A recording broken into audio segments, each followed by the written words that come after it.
And here we are, ladies and gentlemen, Saturday morning, Dr. Sem Yankees Show, May the 16th. Now, sometimes it's frustrating to record these a day early because the Yankees played last night against the Mets in the first game of the Subway Series, and I have no idea how it turned out because obviously the game hasn't happened yet as I am recording this. As a baseball fan, and I think all baseball fans understand this, we look at our teams differently day to day. When they're winning, we feel good about the team. When they're losing, we feel bad about the team. It's one of the joys of baseball, the daily ebb and flow of our emotions day to day. Oh, they won. They won last night. I am feeling good. Or they lost last night. I am just miserable. So let's hope the Yankees won last night. But heading into last night's game, the Yankees have not been playing well. It's all of a sudden becoming somewhat of a disaster. They lost on Wednesday to the Baltimore Orioles 7-0. On Tuesday, they beat the Orioles 6-2. On Monday, they lost to the Orioles 3-2. And that was coming after a weekend against the Milwaukee Brewers where they got swept. So over their last 6 games heading into last night, the Yankees were 1-5. Now, of course, the Mets have not been very good this year, so I'm sure the Mets are looking at this series as a chance maybe to start to right the ship. I'm sure the Yankees are looking at the Mets and saying, this is our chance to right the ship. So it'll be an interesting weekend. And of course, we will have all the updates to that game on the Start Spreading the News show, which airs Monday nights at 9 p.m. You know, one of the concerns about the Yankees this year is the offense, because in a sense, you could use the word it's offensive. The Yankees just are not doing great offensively. Now, it's interesting when over the winter, when fans bring this kind of stuff up, and, you know, I write a Yankee blog. This is on the Yankee blog, of course. There it is. Start Spreading the News. We put out 3 articles every single day, 6 a.m., 10 a.m., and 2 p.m. But when fans point out obvious concerns about the team, and we have a very vibrant comment section, there are those who comment, even when you're making a good point. Sometimes people like to argue about anything, and I found that over the years. We've run Start Spreading the News since 2017. There are those that on one day you could argue Thurman Munson belongs in the Hall of Fame, and they'll argue against you just for the sake of saying you're wrong. And then a year later, you write Thurman Munson, or somebody else writes Thurman Munson doesn't belong in the Hall of Fame. And then they write, you're wrong. Like, there are those that just want to argue no matter what. They'll take both sides of an issue and argue it just for the sake of arguing it. But anyway, when people wrote articles or wrote into articles and pointed out the many concerns about the Yankees offense heading into the season. If you remember, over the winter, the Yankees basically did nothing. They sat on their hands and waited until Cody Bellinger was ready to re-sign. That was the extent of the Yankees off-season planning. It's the same thing they did a number of years ago with DJ LeMahieu. We are rendered incompetent until you can decide what you're doing. The player dictated what the team was doing. But anyway, there were those that argued that the Yankee offense just doesn't look great heading into the season. And the reply every single time, were people writing in and saying, well, they led the league in runs. I remember writing an article and pointing out that the Yankees have led the league in runs numerous times over the last many years. And do you know how many world championships that's bought them? 0. And then people argue that away. Well, it's not all about run scoring. Well, I just argued that the Yankees don't even look like they're going to score runs. And your response is they led the league in runs. So then I respond, well, but that doesn't really prove anything anyway, because it's not helping them win, but it's going to be even worse coming into this season. And the response is, well, they led the league in runs. And then you say, right, but even if they do, it doesn't prove anything because they still don't win the World Series. And they go, but they led the league in runs. You got to score runs. Like, we get into these circular arguments that, anyway, heading into the season, it was logical to say Austin Wells is not much of a major league hitter. Heading into the season, Austin Wells had played in the 2023 season, 19 games, batted .229. In 2024, he played in 115 games and batted .229. In 2025, he played in 126 games and batted .219. Only once has he had an OPS plus over 100. That was in 2024 when it was barely over 100 at 104. It was logical. It was reasonable. It was a fair criticism or concern to say that I don't know if Austin Wells is really going to hit this year. The Yankees don't have much of a hitter in Austin Wells. And then people, of course, said, well, yeah, they do. He's going to hit this year. The only reason he hasn't hit is he's been injured. Well, in 2026, and we're past the small sample size, 33 games he's played, 120 plate appearances, 100 at-bats, he's batting 180. That's a problem. Then many people noted that Anthony Volpe is not a good hitter. And the answer was, Volpe's fine. Well, Volpe isn't fine. He was just called up. He's played in one game. He's already made one error. But even in AAA, in a very limited amount of games, but in AAA, he was only hitting .205, and he was hitting under .230 during his entire minor league rehab. So that was a concern. And then one of the big concerns was Trent Grisham. Trent Grisham had a big year last year, I was not a believer. I didn't believe he could do it. He did do it. That's great. I was not a believer he could repeat that. And I pointed out, as many have, that in let's get the net right here, 2022, he played in 152 games and batted 184. Then in 2023, he played in 153 games and batted 198. Then in 2024, he played in 76 games and batted 190. That's 3 consecutive years where he didn't even hit 200. And then last year, out of the blue, out of nowhere, he plays in 143 games. He hits 235 and he blasts 34 home runs. Where that came from, nobody knows. But when you look at it over the last many years, that was the outlier. That was the aberration. That was not normal.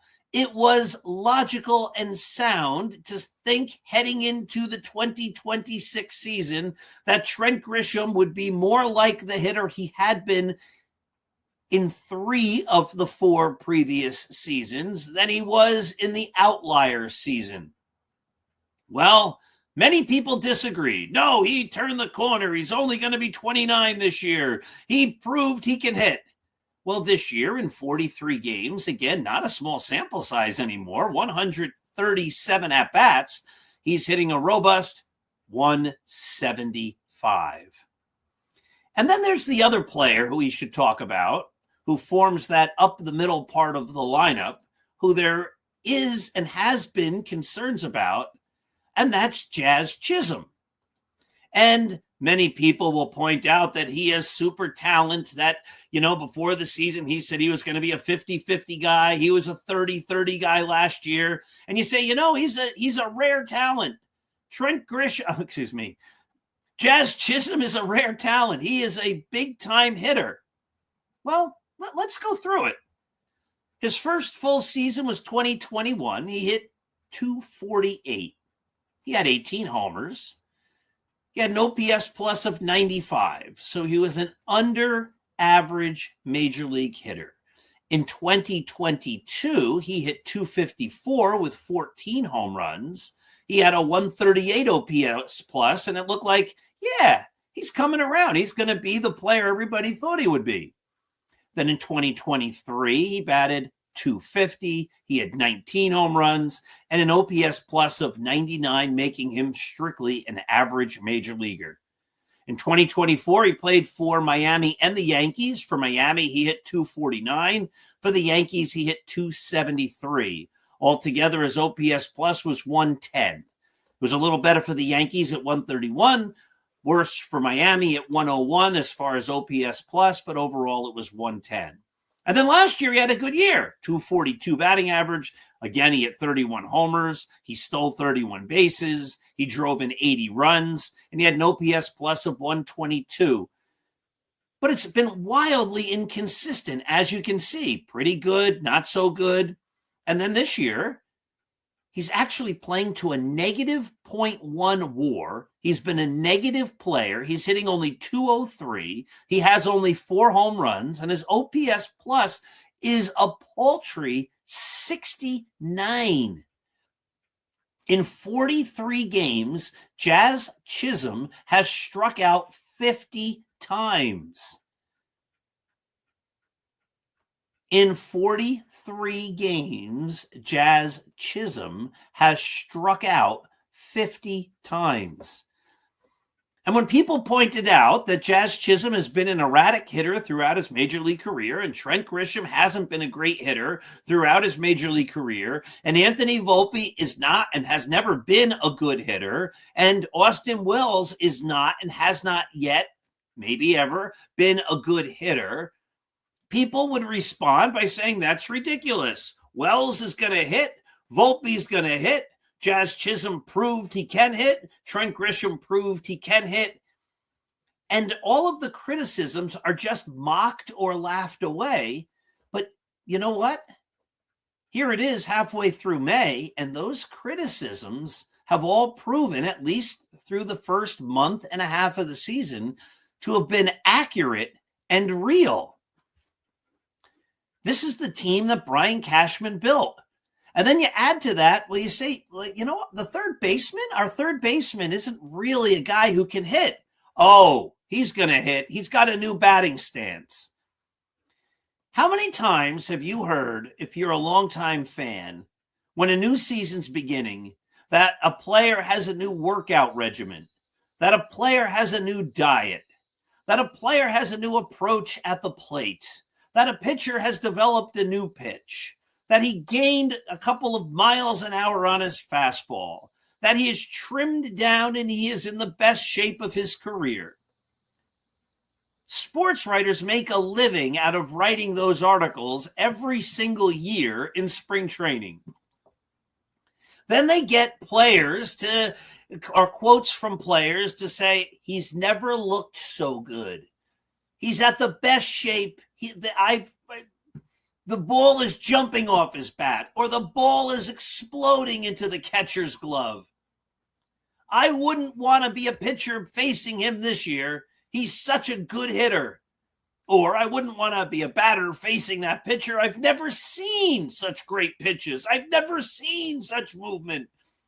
And then the reality of the season comes, and the player is the same player he's been forever. Ryan McMahon, a lifetime 237 hitter. That's including this year. But look at these numbers for the last many years, his whole career, in fact. Let's go back to 2018. He hit 232. 2019, he hit 250. 2020, he hit 215. 2021, he hit 254. 2022, he hit 246. 2023, he hit 240. 2024, he hit 242. In 2025, for two teams overall, he hit 214. And this year, he's hitting 196. The guy's never hit. But worse, remember, OPS plus, if you have 100, you're an average major league hitter. If it's under 100, you're a below average hitter. Let's go through his numbers year by year. You ready? If it's under 100, you're a below average hitter. 72, 88, 80, 98, 98. Oh, he was so close twice. 94, 93, 87. This year, 62. The player, Ryan McMahon, has never, not once, ever been a league average hitter. And so when a fan at the beginning of the season or over the winter was saying there's a lot to be concerned about with the Yankees,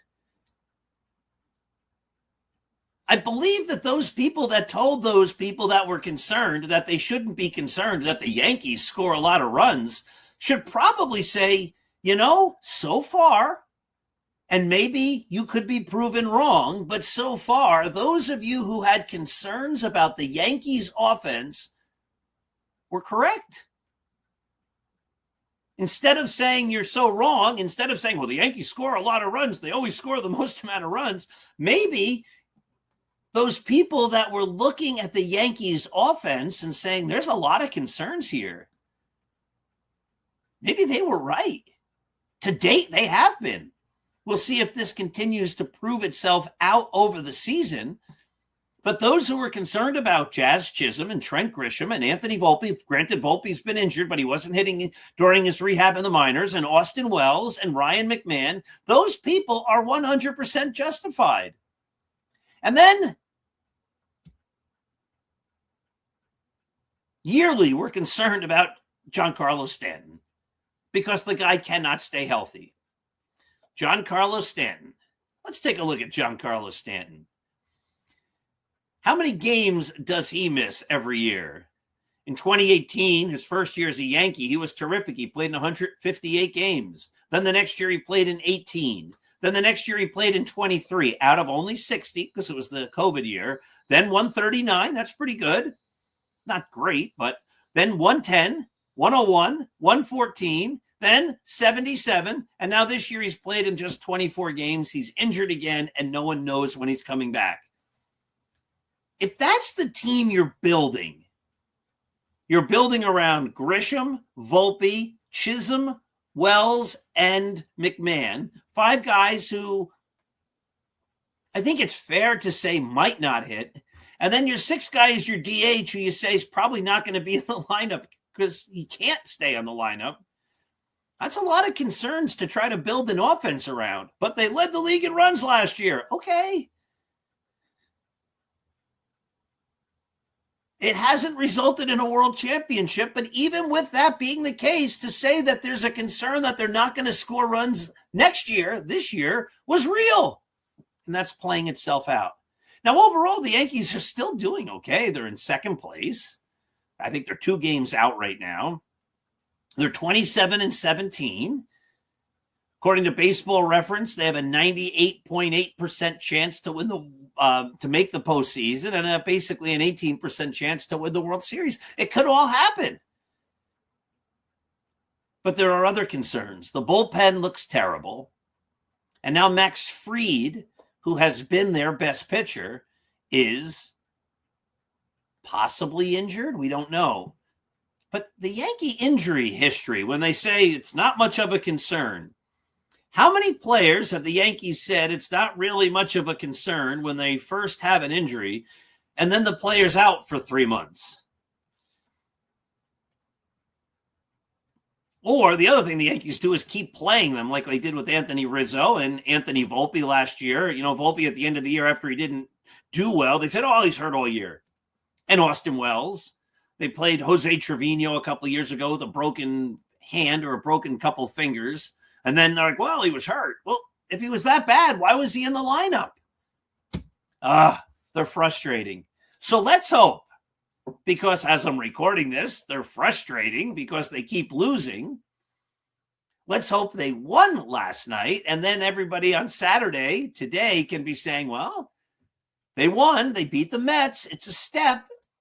Every day with baseball, our outlook of our team depends on what happened in the previous game. And because it's a long season, we have those ups and downs. And those ups and downs are what makes it all fun.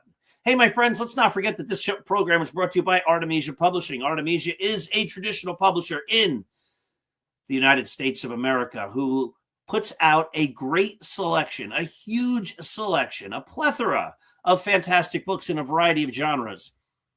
And they've published numerous books that I have written, of course, including the great and wonderful, The Greatest New York Yankees by Uniform Number. This is my newest book. If you haven't read this yet, you need to. It's fantastic. I'm getting rave reviews from friends. Hey, if you've read the book and you love it, please go on Amazon and Goodreads and give it 5 stars. So many people say, I love your book. I love your book. It's the guy that's just so engaging. I can't put it down. But then they don't go to Amazon and give it 5 stars. Go to Amazon and give it 5, only if you love it. But go to Amazon if you love it and give it 5 stars. Artemisia is also published, The Least Among Them, an award-winning book, a fantastic book. This one is just, again, people have raved about this book. If you haven't read The Least Among Them, you're missing out. They have published my wonderful motivational book, 365.2, A Runner's Journey. You need some motivation, you need something to get you going, read this book. They have published the award-winning From Compton to the Bronx by Roy White and me. This is also a great book. David Cohn, numerous times on Yankee broadcasts, has said how much he loves this book. And, of course, they also published the world's greatest novel, my novel, Scattering the Ashes. If you haven't read Scattering the Ashes, your life is incomplete. You need to read Scattering the Ashes because it will make everything in your life better.